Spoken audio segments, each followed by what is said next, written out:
Hello students, welcome to Biology World. I am Priyanka Shoran. In the previous videos, we have covered the linkage, that is the phenomena of the linked gene or the inheritance of two genes together, and the different type of inheritance, that is the crisscross inheritance and non-crisscross inheritance. आज से हम एक new topic start करेंगे. New in the sense कि कुछ ऐसी terms हैं और उन टर्म से रिलेटेड कुछ पॉइंट हैं जो एग्जाम में, जो बोर्ड और नीट का एग्जाम है उसमें पूछा जाता है. तो these are just the definitions. ठीक है, ऐसी कुछ जीन है, उनकी डेफिनेशन, एग्जाम्पल्स और उनसे रिलेटेड कुछ फैक्ट आज हम लोग पढ़ने वाले हैं. So first is that is the pleiotropic genes. ठीक है, पहली क्या है? Pleiotropic genes. ये एक दो ऐसी जीन है जो बड़ी कंफ्यूजिंग है और एग्जाम में बार बार पूछी जाती है. प्लियोट्रोपिक जीन का मतलब है कि एक जीन जो बहुत सारे कैरेक्टर्स को कंट्रोल कर रही है. A single gene that regulate और the control many characters and that gene is known as pleiotropic gene. क्या कहेंगे उसको? Pleiotropic gene. एक ऐसी जीन, सिंगल जीन है जो बहुत सारे कैरेक्टर्स को कंट्रोल कर रही है, बहुत सारे कैरेक्टर्स को क्या कर रही है? रेगुलेट कर रही है. उस जीन का नाम है प्लियोट्रोपिक जीन. अगर एग्जाम्पल की बात करें तो पी प्लांट के अंदर एक सिंगल जीन है जो seed coat colour, red spot on the leaf और फ्लावर कलर को रेगुलेट करती है. मतलब एक ही जीन है जो इन सारे कैरेक्टर्स को रेगुलेट कर रही है. ह्यूमन के अंदर जो सिकल सेल एनीमिया की HbS जीन है वो इट इंक्रीज द रेजिस्टेंस. वो क्या कंट्रोल करती है कि जो प्लाज्मोडियम फेल्सीपेरम है, ठीक है, प्लाज्मोडियम फेल्सीपेरम से जो मलेरिया कोज होती है उस मलेरिया के अगेंस्ट रेजिस्टेंट, रुकाव, बैरियर को इंक्रीज करती है. ठीक है, and next it also responsible for the development of the many tissues and the organs like kidney, heart, ठीक है, लीवर. इन सारे ऑर्गन्स की, टिश्यूज की डेवलपमेंट के लिए ये जीन रिस्पॉन्सिबल है. ठीक है, जो क्या है? Sickle cell anaemia. तो इसका यहाँ पे ना कई बार क्वेश्चन आता है कि उस जीन को तुम क्या कहोगे कि एक ही जीन है और जो बहुत सारे कैरेक्टर्स को कंट्रोल कर रही है, that is the pleiotropic gene. मतलब स्ट्रेट फॉरवर्ड क्वेश्चन आएगा, इसमें कुछ घुमा फिरा के कुछ नहीं पूछेगा. नेक्स्ट है that is the polygenic inheritance या पॉलीजेनिक ट्रेट. बच्चे बड़ा कंफ्यूज होते हैं प्लियोट्रोपिक जीन और पॉलीजेनिक इनहेरिटेंस में. देखो, यहाँ पे ट्रेट की बात कर रहे हैं और यहाँ पे जीन की बात कर रहे हैं. तो इधर डोमिनेंट क्या है? जीन है कि एक जीन बहुत सारे कैरेक्टर्स को कंट्रोल कर रही है. और यहाँ पे क्या डोमिनेंट है? That is the trait, that is character. कि जो एक कैरेक्टर बहुत सारी जीन्स के द्वारा कंट्रोल हो रहा है. One character is being controlled by many genes. और इसमें प्लियोट्रोपिक में क्या है? एक जीन बहुत सारे कैरेक्टर्स को कंट्रोल कर रही है. ठीक है, समझ में आया? यहाँ पे क्या डोमिनेट करती है? जीन डोमिनेट करती है. और यहाँ पे क्या डोमिनेट करता है? कैरेक्टर डोमिनेट करता है. कि एक कैरेक्टर सिर्फ एक है लेकिन उसको रेगुलेट करने वाली, उसके एक्सप्रेशन को कंट्रोल करने वाली बहुत सारी जीन्स हैं. एग्जाम्पल, सबसे पहले अगर हम बात करेंगे तो व्हीट के अंदर जो कर्नल कलर है, ठीक है, उस कर्नल कलर को बहुत सारी जीन रेगुलेट करती हैं. और ये सबसे पहले ऑब्जर्व किया था या डिस्कवर किया था निल्सन एंड एहेल ने. ठीक है, निल्सन एंड एहेल, उन्होंने सबसे पहले व्हीट के कर्नल कलर, एक कलर जिसको काफ़ी जीन्स क्या कर रही हैं? रेगुलेट कर रही हैं. ह्यूमन का एग्जाम्पल दूँ तो हमारा जो स्किन कलर है, ठीक है, ह्यूमन्स की बात करेंगे तो ह्यूमन में जो स्किन कलर है, अब इससे क्वेश्चन आता है. ठीक है, सीधा पूछ लेगा कि भाई what is the polygenic trait. पता है, चलो हमें डेफिनेशन पता चल गई कि एक ऐसा ट्रेट जिसको बहुत सारे कैरेक्टर्स, क्या है, एक ऐसा कैरेक्टर जिसको बहुत सारी जीन रेगुलेट कर रही हैं. अब यहाँ पे क्वेश्चन आता है कि ह्यूमन का जो स्किन कलर है, ह्यूमन में जो स्किन कलर है वो किसका एग्जाम्पल है? वो कैसा कैरेक्टर है? तो वो कैसा कैरेक्टर है? एक पॉलीजेनिक कैरेक्टर है. अब बोल देंगे कि काफी सारी जीन कंट्रोल कर रही है, तो कितनी? या तो 6 जीन लिखा होगा या 3 पेयर ऑफ जीन लिखा होगा. कि either 3 pair of the gene और 6 जीन. एक ही बात है, बात एक ही है. कई बार लिखा रहता है कि हम 3 पढ़ते ही बस देखते हैं, आगे मतलब आगे नहीं देखते कि पेयर लिख रखा है या सिंपल जीन लिख रखा है. तो ह्यूमन का जो स्किन कलर है उसको कंट्रोल करने वाली, रेगुलेट करने वाली 6 जीन, 3 पेयर है जीन का, ठीक है, जो हमारे स्किन में जो वेरिएशन आती है या फिर जो एक्सप्रेशन है उसके लिए रिस्पॉन्सिबल होती हैं। Next is the gene interaction, कि जो जीन है उनके बीच में क्या इंटरेक्शन होता है, that is the allylic and the non allylic interaction. अगर एक जीन में 2 अलील्स प्रेजेंट है, ऑल्टरनेटिव फॉर्म्स, दोनों ही एक दूसरे से इंटरेक्ट कर रही हैं, that is the allylic interaction. Example, incomplete dominance and the codominance, कि एक जीन की 2 अलील्स हैं और वो दोनों ही आपस में इंटरेक्ट कर रही हैं, वो कहलाएगा एलिलिक इंटरेक्शन। लेकिन अलग अलग जीन हैं और इनकी जो अलील्स आपस में इंटरेक्ट कर रही हैं, that is the non allelic. Gene अलग, अलील अलग, तो नॉन अलीलिक इंटरेक्शन। और यहां पे 2 चीजें बहुत इंपॉर्टेंट है, एक तो इनकी डेफिनेशन, दूसरा क्या है, इनका मॉडिफाइड F2 मतलब सेकंड जनरेशन का फिनोटिपिक रेशो, बहुत इंपॉर्टेंट है। एग्जाम में डायरेक्ट पूछ लेगा, एपिस्टेटिस है उसमें मॉडिफाइड, उसका जो सेकंड जनरेशन का रेशो बताओ, फिनोटिपिक रेशो बताओ, क्या होगा, कॉम्प्लीमेंट्री जीन है, डुप्लीकेट जीन है, उसका क्या बताना है, सेकंड जनरेशन का फिजिकल अपीयरेंस क्या होगा, उसकी रेशो क्या होगी।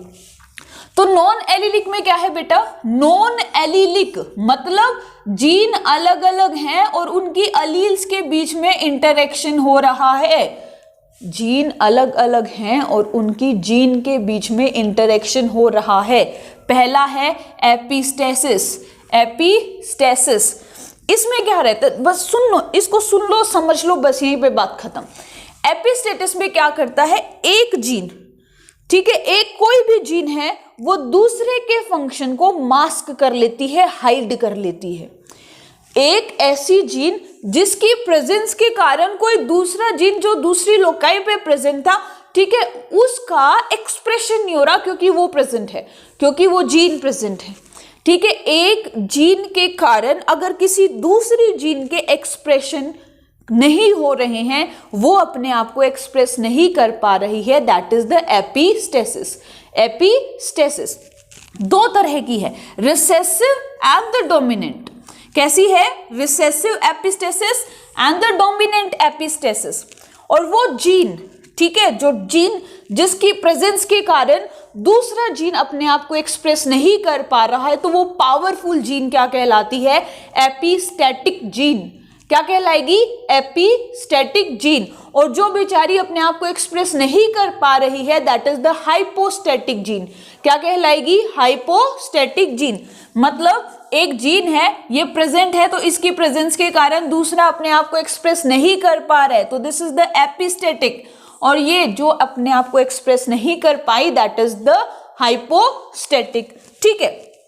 2 कंडीशन है, recessive and the dominant. 2 condition है, रिसेसिव और डोमिनेंट।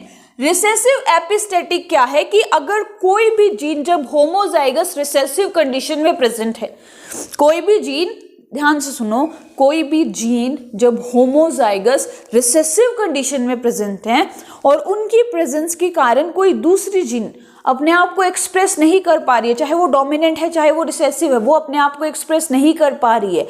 जैसे कि माइस के अंदर उसका बॉडी कलर, ठीक है, जो अगाउटी है उसको for example that is controlled by gene A, तो एक जीन सी है, जब जीन सी होमोजाइगस कंडीशन में होगी, तो चाहे कैपिटल ए आ जाए, चाहे दोनों कैपिटल आ जाए, चाहे एक कैपिटल एक रिसेसिव आ जाए, अगाउटी कलर नहीं होगा। क्यों नहीं होगा, क्योंकि ये रिसेसिव जीन इसके एक्सप्रेशन को खत्म कर देती है, हाइड कर देती है, ठीक है। तो जब ये होमोजाइगस रिसेसिव नहीं होगा तभी माइस का अगाउटी कलर आएगा, otherwise it will be coloured. क्यों, क्योंकि अगाउटी के लिए जो स्मॉल ए रिस्पॉन्सिबल है वो उसको क्या कर रहा है, आने ही नहीं दे रहा, उसको एक्सप्रेस ही नहीं होने दे रहा, ठीक है। वैसे ही आता है डोमिनेंट एपिस्टेसिस, ठीक है। कुकुरबिटा में होता है। कुकुरबिटा के अंदर 3 कलर्स हैं, ठीक है। तो जो white, yellow and the green, white is dominant over green, yellow and the yellow is dominant over green. White, yellow, green, white is dominant over yellow and the yellow is dominant over green. तो ये जो white colour है, जब ये dominate condition में, जब दोनों homozygous ये डोमिनेट करता है, तो ये येलो के एक्सप्रेशन को हाइड कर लेगा, ठीक है। जब व्हाइट की डोमिनेंट अलील प्रेजेंट है तो ये येलो के एक्सप्रेशन को हाइड कर देगा, येलो कलर नहीं आएगा, ठीक है। या तो जो कुकुरबिटा है it will be of the white colour और ग्रीन कलर। तो येलो को अपने आप को एक्सप्रेस करने के लिए जो व्हाइट कलर की जीन है वो कैसी होनी चाहिए, रिसेसिव होगा तभी अपने आप को एक्सप्रेस कर पाएगा, वरना एक्सप्रेस नहीं कर पाएगा।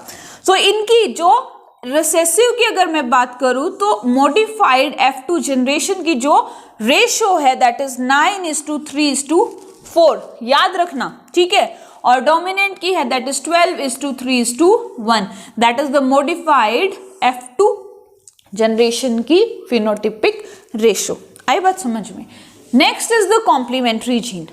कॉम्प्लीमेंट्री जीन का मतलब है कि कोई भी दो अलग अलग, ठीक है, दो अलग अलग नॉन एलिलिक जीन है और वो दोनों ही डोमिनेंट कंडीशन में, उन दोनों का डोमिनेंट पार्ट प्रेजेंट होना चाहिए तो ही एक कैरेक्टर एक्सप्रेस हो पाएगा, अदरवाइज नहीं होगा, ठीक है। और तो वो जो जीन है जो एक दूसरे की डोमिनेंसी में ही अपने आप को एक्सप्रेस कर पा रही हैं, that is the complementary gene. It was studied by Bateson and Punnett on the flower color of Lathyrus oderatus. देखो इसके अंदर हम लोग 2 जीन लेते हैं, that is the C and the P। तो जब है ना कैपिटल C और कैपिटल P दोनों डोमिनेंट होंगे ना तो ही क्या होगा, पर्पल कलर आएगा, फ्लावर का पर्पल कलर आएगा, वरना नहीं आएगा। क्यों नहीं आएगा? क्योंकि ये माना जाता है कि जो जीन सी है वो एक एंजाइम को प्रोड्यूस करती है, जीन सी है वो एक एंजाइम को प्रोड्यूस करती है, सिंथेसाइज करती है। वो जीन क्या करता है, रॉ मटेरियल बनाता है। रॉ मटेरियल किसके लिए? ब्लू पिगमेंट के लिए, दैट इज एंथोसायनिन। ध्यान से सुनना, ठीक है। Anthocyanin that is a pigment which give violet और the blue colour to the flower.